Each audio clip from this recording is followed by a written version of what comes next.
सखी रामाल उठ आइले बन से। देखा सखी रामाल उठ आइले बन से।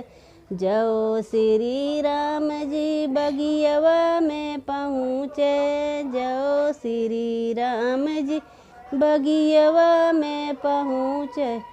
सूखल पेड़वाल दरी गईला फल से। देखा सखी रामाल उठी अइले बना से।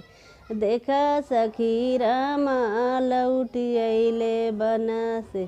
जो श्री राम जी कुआनवा पे पहुँचे। जो श्री राम जी कुआनवा पे पहुँचे। सूखल कुआनवा भर गईला जल से। सूखल कुआनवा भर गईला जल